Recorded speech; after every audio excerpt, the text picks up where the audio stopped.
Thank you very much, and hello everybody. Excuse me to those of you that I will probably have most of my back to you most of the time, but I'll try and remember to turn around. So we're here today to talk to you about culture, to talk about mindset, and also inclusivity within that space of organisational culture. And we're talking about it from the lens and perspective of coaching and mentoring, and also coaching and mentoring supervision. And so when we talk about supervision, we mean supervision of coaches and mentors, not necessarily supervisors within organisations, and also how it impacts on leadership within organisations. So my name's Coretta, and I am a coach and consultant. My consultancy is in diversity and inclusion. I work with organisations to help them and their leaders to be inclusive and culturally competent.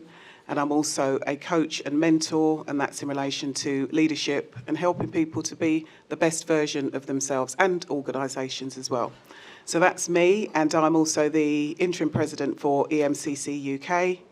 And we do, and EMCC UK is all about coaching excellence, coaching, mentoring excellence, and looking into the future and how, as an organisation, we can improve and influence coaching and mentoring across the UK and wider. And it's also about how we support coaches, mentors and organisations as well to improve. So that's all about me, and I'll pass over to Benita. Thank you. Thanks, Coretta. It's a real tough one following that last panel conversation, which I found really inspiring, and actually hearing from what's going on in industry. I think we're lucky in our roles in that I work as a coach, executive coach, and I'm a coach supervisor as well. And we get to see it from both sides, so from the experience in terms of what our members are feeling, so our over 4,300 members now, and also from organisations. So I've been with EMCC on the board since May. Coretta and I both joined at the same time. And it's a really privileged position to be. So on the board, when we look at this banner up behind us, one of the things it says is belonging community. And that's really vital. And I think when we think about what does it mean in terms of culture, coaching, mentoring, culture within an organisation, these are words that we do band out a lot. We really band them out a lot. So when we were reflecting on this culture, mindset, and the inclusivity part of it, the first thing that comes to me is, let's take it back a step. So we can hear about coaching cultures in terms of these are the component elements, this is the model, this is a framework, this is a process that we might be doing. But actually, if we even strip it right back even more to some of the fundamentals, there are some things that come up for me. I mean, for you, when the conversations we've had on this, where does your head go on it?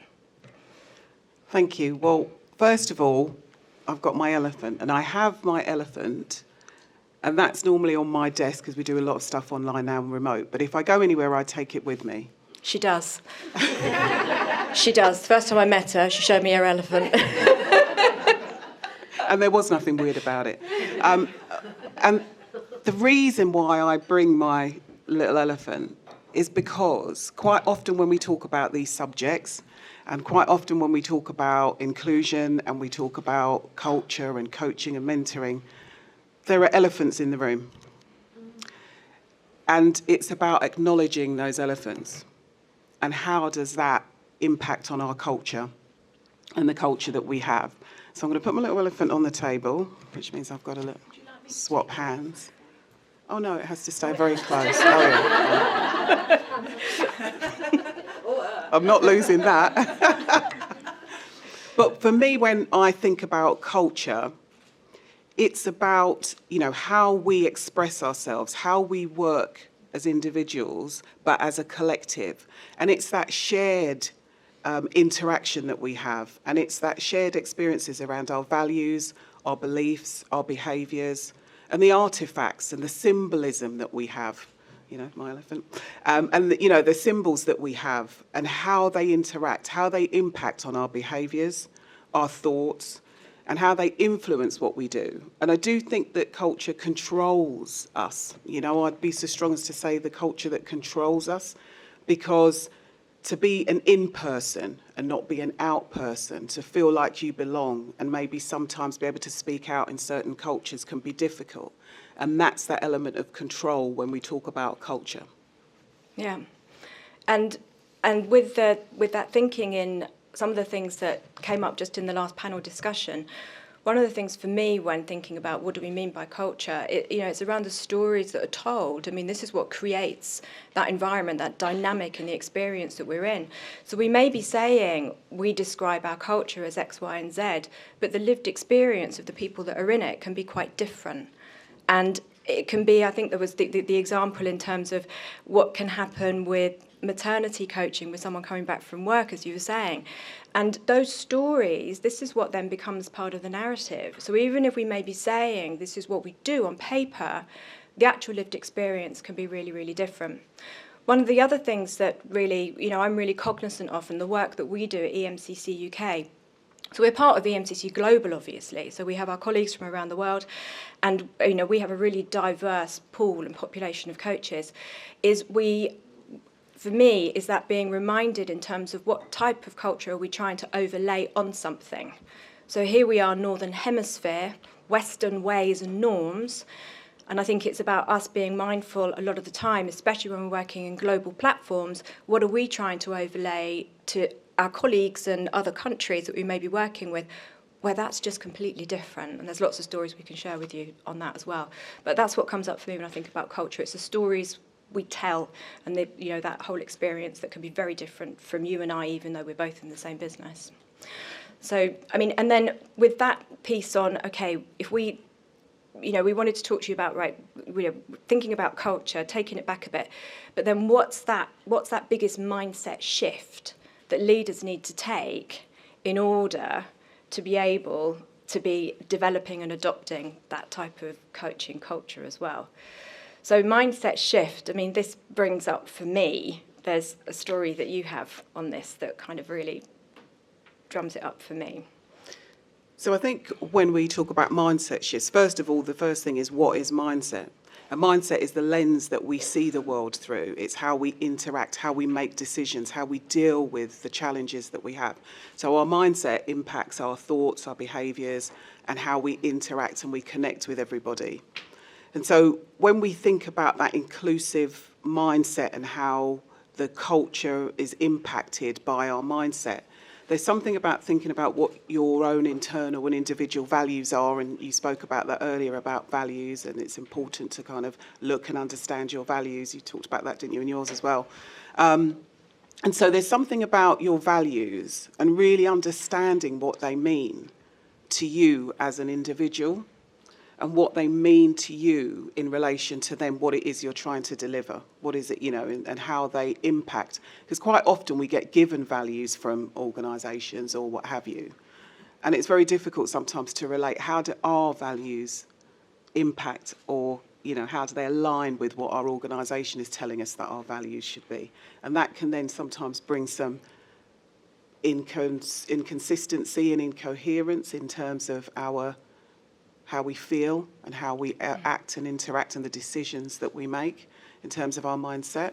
So that for me is, when we think about mindset, and then obviously you're going to talk about how we move that into what you can do about your mindset and how to be more positive with a mindset. One of the things Coretta, she said to me, when thinking about experiences that you've had when you've been working with people, be it clients, be it other coaches, be it members, is we've got to get out of our own heads.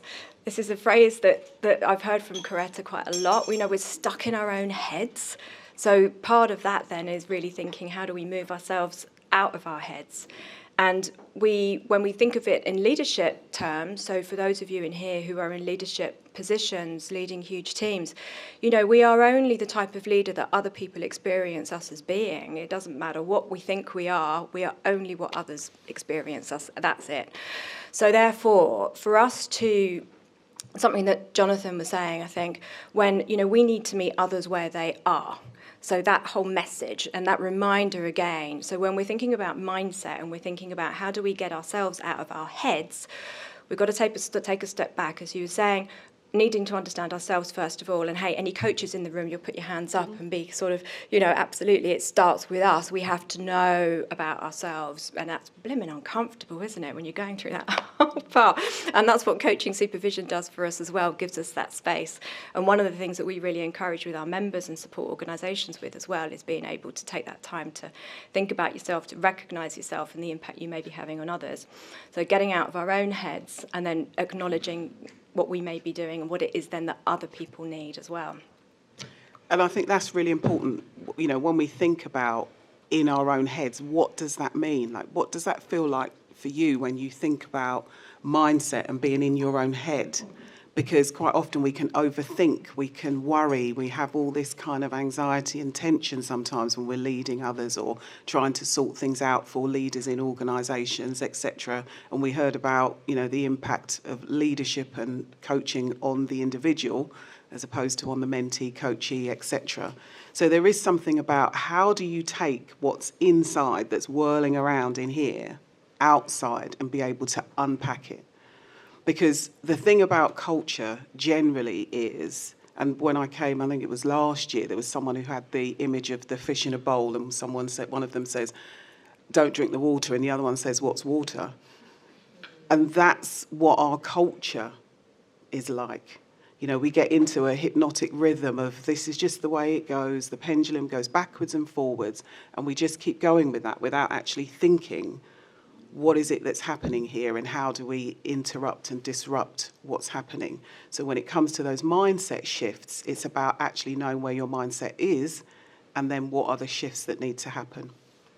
And we can have great intention on it, but what it feels like, if we move it, if we move that dial on a bit, so, what it actually feels like for someone else in terms of how do they feel being part of that organisation?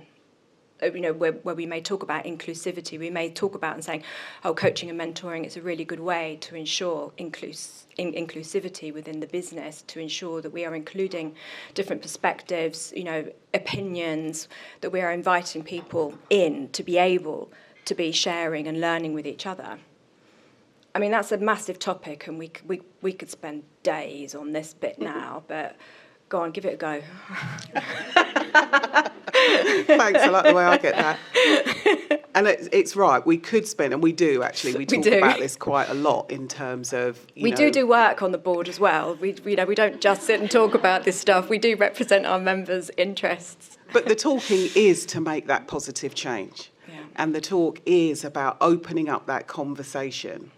And, what I forgot to say when we started was to, as we go through this and as you go through, you've been through the other things, the other sessions today, is to reflect on what feelings came up for you when you were hearing certain things. What were some of the thoughts, the feelings, and what are some of the things that are going through your mind now as you're, kind of summing up and, finishing the day off and listening to us talking.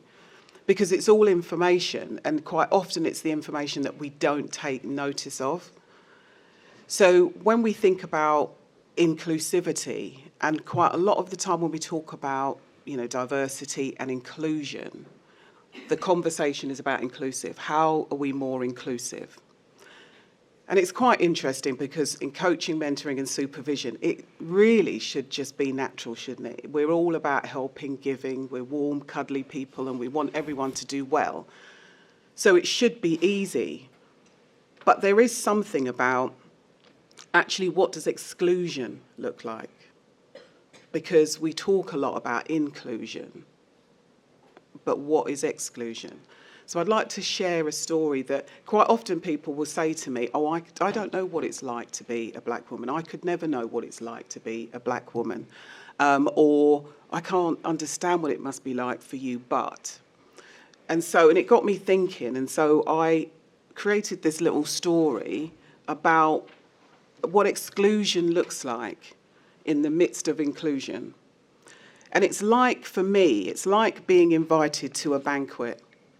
And you've got, you've been given, it's a nice posh do, and you dress yourself up because you think, oh, great, fantastic, I'm in, I've been invited to this special dinner that's, being held. And you turn up and there's you've got a big banquet table. I mean, think about Henry VIII, the Tudors, that kind of thing, It's like you have made it. And all the food is out there and you're thinking, yeah, this is good. I'm it now. And you sit down, it's all laid out with nameplates and everything. You sit down, and then when you sit down, you notice that your plate, your cup, your glass is just different to everybody else's. It's not quite the same as everybody else's. And you think to yourself, oh, well, that's a bit strange, but hey-ho, a plate's a plate, a glass is a glass at the end of the day. And then, the food comes out and a server brings you bread and they bring you water. And everybody else gets the pick of the richness of what's on the table. And so you're sitting there now in your own head thinking, well, do I take something? Do I sit back? Why have I just got bread? Maybe there was something I did wrong. Did I not fill in the I've got allergies form? Or, what is it that's happening for me that I've got something different? And you're looking around at everybody else. Is anybody else going to say something? Is anybody going to notice? But then they don't. So you sit there. And then you think, eventually you pluck up the courage to think, well, everyone's eating and taking stuff. I'm going to take something. And so you reach out to take something and a voice comes across the room that says, no, that's not for you. And so you sit back and you shrink in your seat. You shrink in your space because now you're like, you stand out, but you don't want to. I've reached out and I shouldn't have. I don't really know how to interact in this space anymore that I'm included in. And the thing about that is you've been invited into a situation, you've been invited into a space that you feel you belong. And the reality is that you're now in an environment where you don't feel valued, you don't feel you belong, you feel silenced and unable to contribute or to be yourself. And so the thing is, and I guess the message from that is, you have found yourself in a space where you've been given a seat at the table, but been given that seat at the table, but you haven't actually been included in the meal and what is happening. And so for me, that's what inclusion is, and that's what exclusion is, and that's what exclusion looks like. So when we think about coaching, mentoring, supervision, leadership, it's about thinking, if you're on that table, what's that like for you as the individual there, but also what's it like for the other people on the other side who maybe don't feel as included, haven't got the same cutlery. And these things can be so nuanced and small that it can be easy to miss. I think what strikes me with that really powerful metaphor is it's the shrinking back and the not saying. So when we look at when we are bringing coaching and mentoring into organisations, thank you, is think about your matching process. Think about who is it that you're matching with who. So we've had some really powerful accounts with coaches who've gone in and been working with somebody and they think they've done a really great job, but actually the lived experience of the person who's been on the side of it has been very, very different. So where we have two people who are completely different, the lived experience, it could never be the same comparison. It can't be, well, you need to do this, you must do that, because they're not coming from a place where they understand it. I mean, there was an example we had, wasn't there, on the Black History Month back in October, with a leader who came on, and he was saying how he was a black man and he was being coached by a white coach, and he was really bold, and this was a brave conversation that was happening for EMCC. We haven't had these conversations before, and we are having the conversations now, so we're starting to push it, starting to nudge it. And he was saying, the coach was telling me what I needed to do. The coach was saying, you need to do this. I don't think that's coaching anyway. I'm sure the coaches in here would probably agree with me. Anyway, wasn't one of our coaches, wasn't an EMCC coach. But the point being, the lived experience of the coach was completely different to the person that he was coaching, or she was coaching. And it had a really negative effect. But what he didn't do was say anything. He shrunk back, exactly to your point there. On the flip side of it, we have other examples. I mean, a situation recently where a client came to us saying, I want this type of coach for this particular leader, because it was and it was a match. It was the description they gave of the coach was the leader. This is what we want. But they wanted the leader to change their behaviours. And I'm like, okay. So we've got, actually, you want a replica. You want a replica of the leader to come and work with the leader, for the leader to then work on changing their behaviours. So it's the flip side of the argument, almost. So we kind of like contradict ourselves in some respects. But it's about thinking, you know, it's back to that point in terms of, you know, what is it that we're trying to do? You know, what is the ultimate aim and the intent in here? How do you know if people are feeling excluded or people are feeling they actually have a seat at that table? Thanks. And I think there's also that thing about, how do you know people are excluded? How do you know they're included? And how do you know that your coaching programs are inclusive? Are you thinking about them being inclusive? And that's where culture and mindset come in, because what is the culture that's around you that you're not seeing? What are the gaps that you're not maybe identifying? And then also the mindset. What mindset do you need to have in order to be able to notice, to be able to see, and to be able to move and to change things, you know, for the better? So was there anything else you wanted to say before I open it up? No, we'll pose the question. Yeah. So we're going to open it up to the room now, so you can questions or reflections. But we'd also like to pose to you that, you know, what is it like to be different in your organisations? And that difference can be anything, but what is it like to be different in your organisations?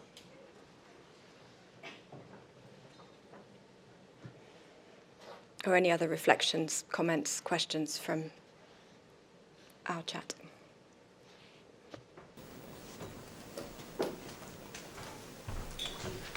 We're going through, I mentioned already today, we're going through some change at the moment. We've got a new CEO, and there's a lot of focus on I can't say it. The operations of change and building process and building cadences, and they seem to have kind of lost sight of the relationship side of things. And so at the moment, I think being different is having empathy and leading with a more human-centred approach. That feels like it's under attack at the moment from a company that, when I joined, was very much about that, and that was part of the value proposition. Do you have any advice for how I might hold a mirror up to those leaders and help them to understand the impact of what they're doing? Because I've had conversations with them to try and talk to them about it, but I get kind of shut down, and now I'm being excluded from meetings because they don't want to answer those questions. That's a good question. Have we got any advice? I'd need to think about it a bit longer. That's quite a big one. I think that one of the things that we do know that is stacked up in research, it's not just opinion, is looking at, in terms of next generations coming through, in terms of what do they want. And we know that it's a different type of relationship with their leader. So when we think about, you know, coaching as a way of being, rather than being an act that one does. So, you know, organisations that can actually move to that point where it's serendipitous, it is that passing comment, it's that, you know, the chat, every conversation is an opportunity to help someone else develop their thinking. I mean, that's one of the things in changing the positioning. But it's a really hard one because typically, I mean, I know from the work we do in organisations, leaders most often are trained and developed in a way that is, they're there to solve and fix. You know, that's what happens. So if you look at your, you know, operations, you look at finance, you look at sales, whatever, they are all there to solve the problem. It's going to be around, you know, how do I get this to the next stage so that we can move forward? And we're really rubbish typically at feedback in any organisation unless it's life or death type, you know, emergency services. So I think there's something about how to help develop leaders in a way that enables them to take a step back and to stop on the I'm there to fix and solve, and I'm there to listen and I'm there to learn, which is a really tough one and it really takes time. But I think perhaps where my head's going with that for you, it's change the narrative. You know, change the narrative. If they're not hearing what's being said, let's change it. And that's what I was going to say. I think there is something about when you're really passionate about something, sometimes you go in kind of all guns blazing and you've got to hear me. Why can't you hear me? And so sometimes it's about starting with yourself first and reflect on where you are in that space. What is it about it that's really kind of riling you up? Go back to the values and then come at it from that perspective. Also looking at it from a values perspective. What's their value and how can you meet in the middle? The other thing is possibly taking the conversation away from the outcome and thinking about it from what's the win-win for both sides, as opposed to, you must do this, because that's the difficult thing. And I think holding the mirror up to people is quite difficult, because for most people, we're the hero in our own stories. So it's really difficult to see that we're doing anything wrong or that we shouldn't do. So, I hope that helps. So again, EMCC, have a look at us on the website. We are here to support coaches, mentors, supervisors, and to bring that excellence, that, trust within coaching, and to give some ideas, help, and guidance in terms of that. So we're giving a 25% discount for anyone who wants to join, but you can just contact us anyway and see how we can help, see if there's anything that we can do for you in terms of your organisation. And I think one of the things that certainly for me, in the role that I'm in, that I'd like to move EMCC forward with, is being able to go into organisations and to support them and to look at their coaching kind of offer and be able to give guidance and, sort of information about how they can maybe improve their coaching offer, etc. So, yeah, I think that's it. And then there's just a slide with our contact details. If you've got any questions, queries, if there's anything you want, or if you would like to join us. Thank you. Thank you.